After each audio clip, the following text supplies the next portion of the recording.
পাঠ করব। এটি রচয়িতা কবি আল মাহমুদ। আমাদের এ মিছিল নিকট অতীত থেকে অনন্তকালের দিকে, আমরা বদর থেকে উহুদ হয়ে এখানে শত সংঘাতের মধ্যে এই কাফেলায় এসে দাঁড়িয়েছি। কে প্রশ্ন করে আমরা কোথায় যাব? আমরা তো বলেছি আমাদের যাত্রা অনন্তকালে। কথা বলেন ঠিক কিনা? উদয় অস্তের ক্লান্তি আমাদের কোনোদিন ওই বিহবল করতে পারেনি। আমাদের দেহ ক্ষত বিক্ষত, আমাদের রক্তে সবুজ হয়ে উঠেছিল মুতার প্রান্ত। পৃথিবীতে যত গোলাপ ফুল ফোটে তার লাল বর্ণ আমাদের রক্ত, তার সুগন্ধ আমাদের নিঃশ্বাস বায়ু। আমাদের হাতে একটি মাত্র গ্রন্থ আল কুরআন।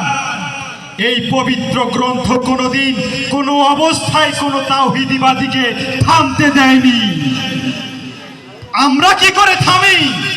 আমাদের গন্তব্য এক সোনার তরুণের দিকে যায়, ভূপৃষ্ঠে নেই।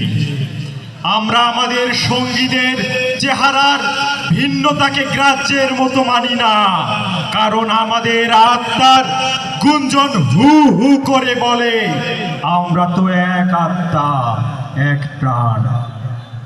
শহীদের চেহারার কোনো ভিন্নতা নেই। আবু সাঈদ, মুগ্ধ হৃদয়, ফরহাদ, শহীদের চেহারার কোনো ভিন্নতা নেই। আমরা তো মায়ের উদর থেকে পৃথিবীতে পা রেখেছি শহীদ হবার জন্য। আমরা তো মায়ের উদর থেকে পা রেখেছি শহীদ হবার জন্য।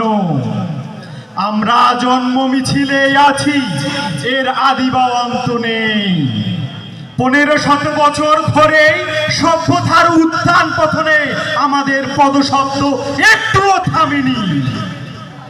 আমরা জানি আমাদের ভয় দেখিয়ে শয়তান শেখ হাসিনা নিজেই অন্ধকারে পালিয়ে যায়। কথা বলে ঠিক কিনা? উষার উদয়কালের নরম আলোর ঝলকানি আমাদের মিছিল। ভয় ও ধ্বংসের মধ্যে বিশ্রাম নেয়নি, নেবে না।